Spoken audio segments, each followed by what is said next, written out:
Hello everybody and welcome back to my channel. My name is Natalia Leigh and I have a hair stuck right on my lip. My name is Natalia Leigh and I am an indie author and freelance editor, and for today's super cozy casual Friday video, I'm going to be doing a general Q&A. So I put out a call for questions both here on YouTube and over on Instagram. So if you are not already subscribed, make sure that you do that. And then if you're not following me on Instagram, I'm at Natalia A. Leigh over there. So if you want to get in your questions for the next Q&A, make sure that you are both subscribed here and you're following me over on Instagram. Okay, so we're gonna be going through the questions and drinking a bit of tea. This is Sweet Tangerine from one of my Sips by boxes, the mood boosting tea. And the little saying today is so nice. Give love, get love. Okay, JC Carpenter asks, would you ever consider doing a webinar on how to navigate being a freelance writer and editor, from how to get started, marketing your services, etc.? Yes, I would. I've never done a webinar before.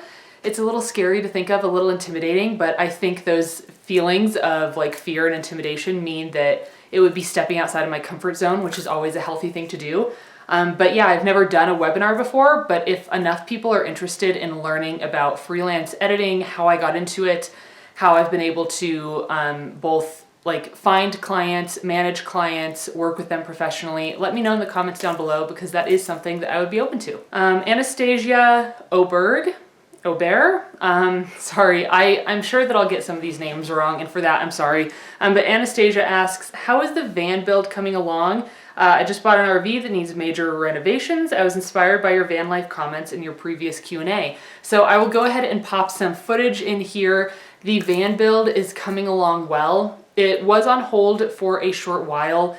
Greg kind of got injured while working on it, but he's feeling a bit better now and he's back to working on the van. So we recently, or I should say Greg, because I've mostly been editing and he's been doing all the van stuff, but Greg recently finished all of the insulation and all of the heat barrier. The floor is completely finished and ready to go. And today and yesterday, actually, he's been working on upholstering all of our wall panels. So very soon we will have all of our walls up, and after that, we can put our ceiling in. So it's coming along slowly, but now that Greg is feeling better and it's spring and the weather is going to start warming up, so it's not absolutely freezing and snowy all the time, I'm sure it'll come along a lot faster, and I'll keep you guys updated because I love van life stuff and it seems like some people here on Authortube do too, so I will keep you updated. What are your thoughts on Wattpad and posting unpublished books to online writing and reading sites to gain exposure and a following before publishing? Personally, I've never done this before, so I can't speak from a place of experience. I don't really know how it works in terms of, can you pull your work from Wattpad and then publish it once you have more followers? I don't know, so I'm not the best person to ask about this. But it seems like some people, like Sarah J. Maas, for instance, I believe she got started on Wattpad, and you can correct me if I'm wrong, but I vaguely remember watching an interview with her where she had gotten started on that platform, and then she ended up pulling the novel, reworking it and editing it, and then look at where she is now. So I don't think it's a bad idea. Wattpad is wildly popular for a reason, and I think it's a great way to meet readers and kind of get your work out there, but I just have personally never used it. I have used Scribophile though, and I highly recommend that site. I loved that site. Next question. Can you explain the different publishing categories, for example, middle grade, YA, and adult? As far as I understand it, those categories mostly mean that fiction, that novel, is written for that age category. So if you're writing a middle grade novel, that is going to mostly appeal to those younger readers, whereas a middle grade reader should not be, in many cases picking up a mature adult novel, which is written for more of an adult audience. Now, I think in terms of YA, young adult, things can get a little bit confusing, especially with new adult, which doesn't really exist in traditional publishing. It's mostly a indie publishing romance thing, but I wish new adult was more of a category, because I think Pistol Daisy would fit perfectly in that category.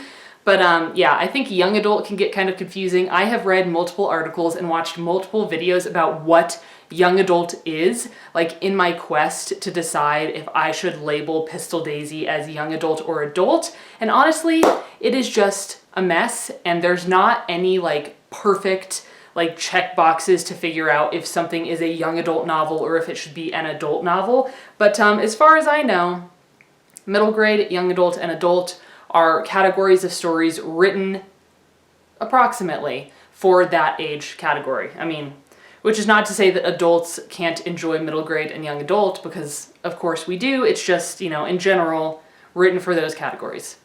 Okay, next question from Kimberly Swartz. What would you say is your daily writing routine? I know you also have your other jobs, but what do you do if you're planning on a whole day of writing? So right now, my writing routine is that I get up, and I actually want to do like an entire video about my writing and editing routine, but essentially I'm doing all of my writing work, or the majority of my writing work, in the morning. I'm kind of back on that routine. I have always been a morning person. I have always been most creative in the mornings.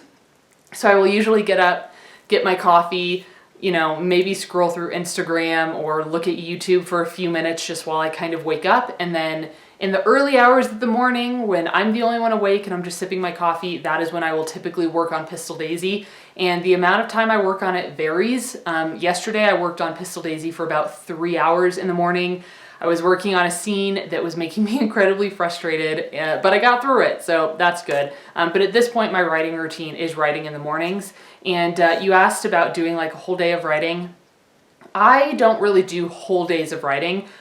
They really wear me out, and I don't have the creative capacity to write for an entire day.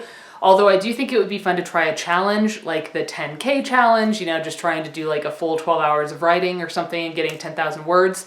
But generally, I don't do an entire day of writing. I mostly just write in the mornings when I am most creative. And then after that, I have to get started on all of my editing work for the day, because I'm doing a lot of that now. So thank you for that question. All right, my good friend Brooke from By the Brook says, the Pistol Daisy books will probably be your main writing focus for a while. But what do you plan on writing or working on next after that series wraps up? That is such a fantastic question, and I'm not sure. So I know for certain that this year Pistol Daisy and Whiskey City are going to come out, but then I haven't decided if I'm going to jump right into writing the third book. I'm kind of, you know, going back and forth about, do I just start writing the third book and, you know, work on it no matter what? Or do I wait to see kind of the feedback I receive from the first 2 books and see if I should really push for that third one? So I'm not sure about that, but when Pistol Daisy is absolutely wrapped up, whether it's, you know, 3 books or 5 books or however long it's going to be, I have a couple ideas about directions I'd like to go in. I would certainly like to write the second book in the Song of the Dryad world. I actually thought about trying to write it for November NaNoWriMo this year, but it was just short notice and I was not prepared, so I decided not to do that. But I would like to write a sequel to Song of the Dryad, absolutely. And then I also have many other ideas. I would like to potentially go back into the fantasy world. I've written a lot of fantasy. It's like the main genre that I write. I'd like to write a high fantasy. I'd like to write a fantasy kind of based loosely off of the Witcher world or like a Skyrim world. I'd like to write a witchy boarding school. I just have so many ideas, and I can't say for sure, is my color weird now that I like ducked out of the view? Anyway, so I can't answer that question like for sure because I don't know what I'm going to be working on, but I have a lot of ideas. And it's even possible that like after writing and publishing Pistol Daisy and Whiskey City, I might take a break and write something else and then come back to it, to the Pistol Daisy world. I just don't know. So we're all just gonna have to wait and find out. But thank you for that question, Brooke. All right, next one. Beautiful name that I'm sure I'm not gonna say properly. Shankurti Ignacio asks, let's see, what do we look out for when editing the first draft, second draft, third, fourth, fifth, and so on? Okay, so many things, but I'm just gonna try to keep this brief. So when you are editing the first draft, or when I'm editing the first draft, the main thing I'm looking for is content. So I have an entire video on this. I will link it down below. It's about how to edit your first draft. And essentially when I'm like diving into the first draft, I am looking for content errors. I am looking for story structure errors. I'm looking for tension, stakes, wants, goals. I'm looking for plot holes. Like I am doing a heavy developmental edit. And in that video, definitely check it out because I go into specific tips and how you can do that edit of your first draft. But also, I don't know if I'm a little strange in this aspect, but no matter which round of edits I'm on, whether I'm editing the first draft or the 7th draft, I am always looking for spelling errors, punctuation errors, grammatical errors, because I don't want those to slip through. So some people will tell you, oh, you know, don't look for spelling errors on your first edit or whatever, but there is no way I could see a spelling error and just leave it sitting there. So I'm always looking for spelling errors. I'm always cleaning things up a little bit here and there as we go. But in the first round of edits, second round of edits, I am heavily focused on story content. And then once the story is really solid, from there on forward, I'm looking for more like line edit stuff, copy editing stuff, proofreading. So then we go to the more and more like detail-oriented things. But just go ahead and check out that video if you're working on editing your first draft or even your second draft, because I think it will help you a lot. So thank you for that question. And we're gonna move on to the next one. Ooh, Tiffany T says, I would love to know more about your plans with the van. So our plans with the van at this point are to finish it and then just start camping in it at first, you know, going for long weekends. And apart from the pet sitting that Greg and I do, I am working 100% remotely, and Greg is helping me with my businesses at this point. So we could just pack up and leave for like a week at a time or 2 weeks at a time if we don't have any pet sitting scheduled. So our hope is for that van to become kind of our home away from home. We would like to take a trip up the West Coast. I want to go see Oregon and Washington. I want to take the cats to the beach and put their little paws in the sand. And I want to be able to work remotely while I'm doing that. So that's one of the reasons that I have pushed and worked so hard to become a full-time editor, which I can finally say I am. I am editing full-time now. You know, I'm doing all this YouTube stuff and it just feels so good.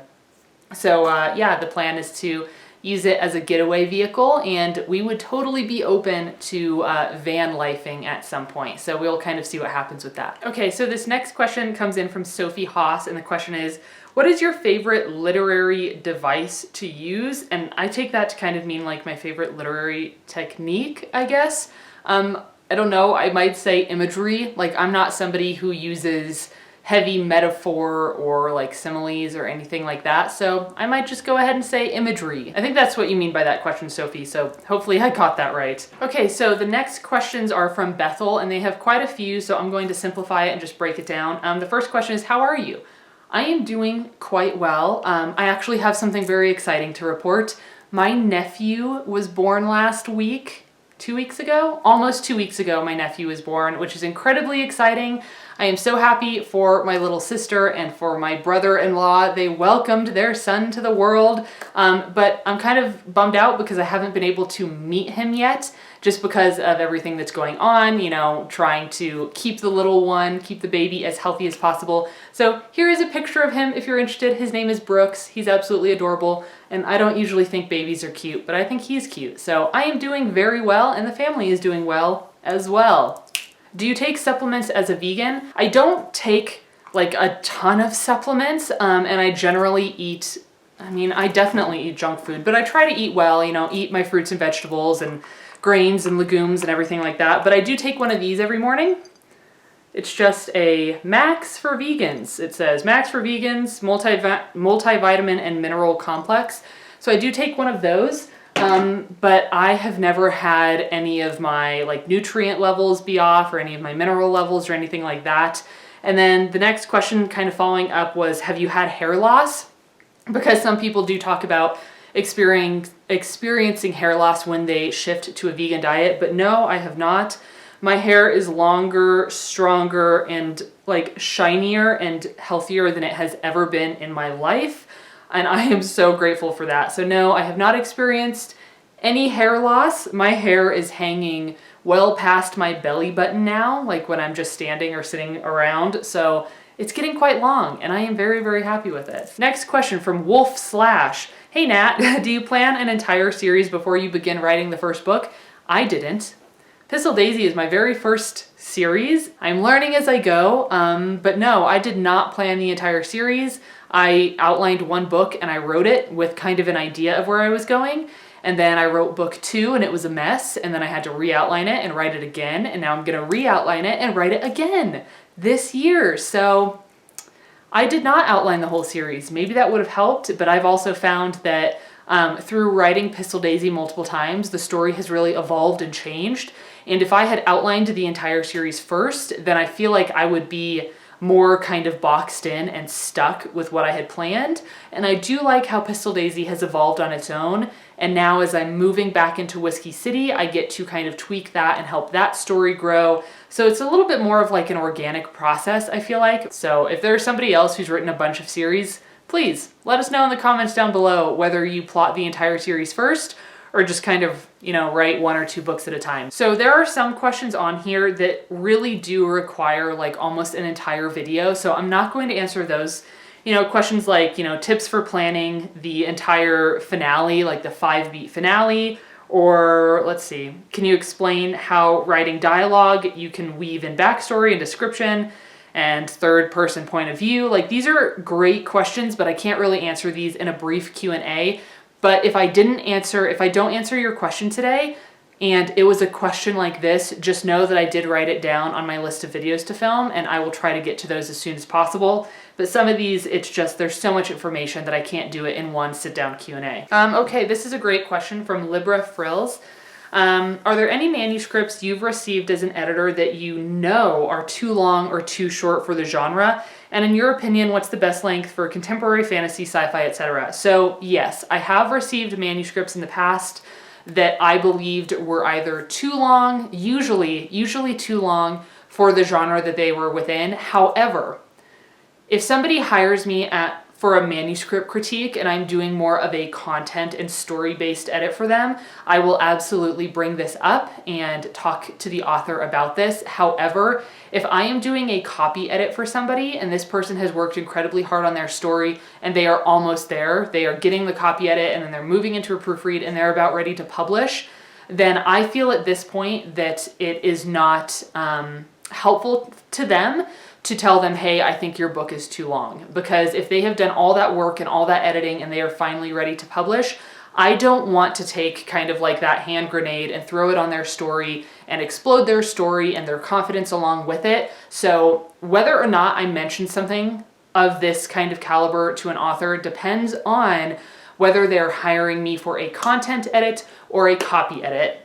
However, with my copy editing services, of course, I am always leaving commentary on the story. If I see any plot holes, I will absolutely mention it. But if an author has done, you know, all of this work and spent all this time to really hone this story and tell the best story they can, then as their copy editor, I would not tell them, hey, you need to cut 20,000 words, because I don't find that that's appropriate. But as a content editor, I absolutely would talk to them about that for sure. And then your next question was, in your opinion, what's the best length for contemporary fantasy, sci-fi, etc.?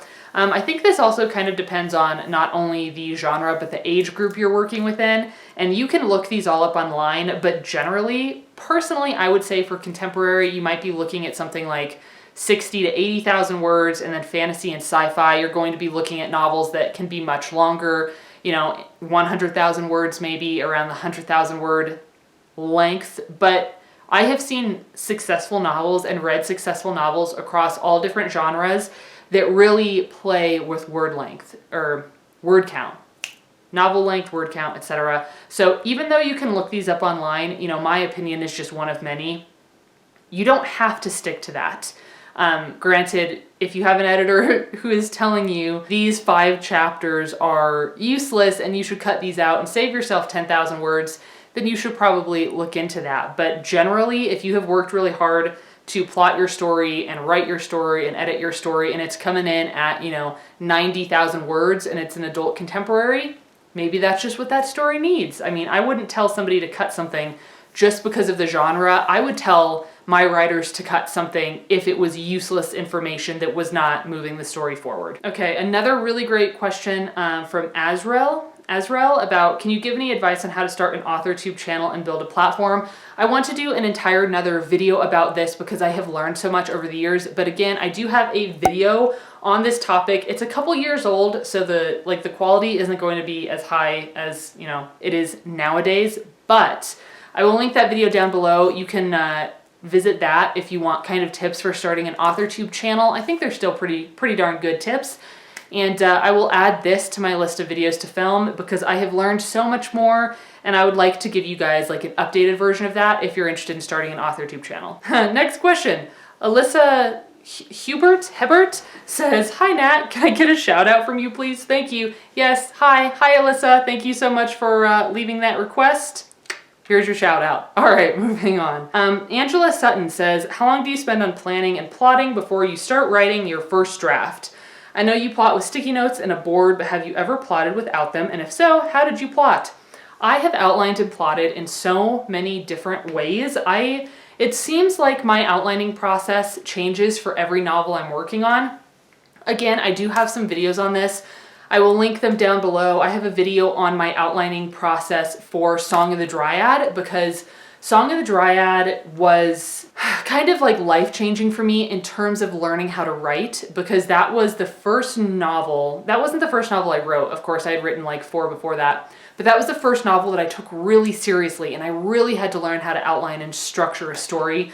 So I do have a video up on that. That'll be linked down below. And I also have a more recent video about re-outlining Whiskey City and how I'm doing that. And that will be linked down below as well. I'm just gonna be linking videos all over. Thank you, Angela. Moving on. Josie Rose asks, what is a zero draft and how do you draft a zero draft? So a zero draft, I don't really consider any of my drafts zero drafts. I think you just have to decide for yourself if that's like a term that you want to use. My understanding of it is that a zero draft is a super quick and messy version of your first draft. You're just getting all of your ideas down on the page or on the Microsoft Word document without stressing out too much about trying to make it perfect or trying to even make it good. So I know a lot of people use that term. Personally, I do not use the term zero draft. I don't know, for some reason I don't feel like that's the best representation of my work. I do put a lot of effort into my first drafts, which is not to say that people don't put effort into their zero drafts. Of course they do, but just for me, I feel like my first draft is a major accomplishment. I put a lot of work and a lot of energy into it, so I don't call mine zero drafts, but if a zero draft is like appealing to you, then again, my understanding of it is that it is super quick and messy and dirty and fun, and you just get all of your ideas in one place. And from there, you can start kind of molding the story, pulling it apart, seeing what works and what doesn't. And then from there, you can move into your first draft. Ooh, Shelby Heckox says, do you have any advice on writing the best query for an agent?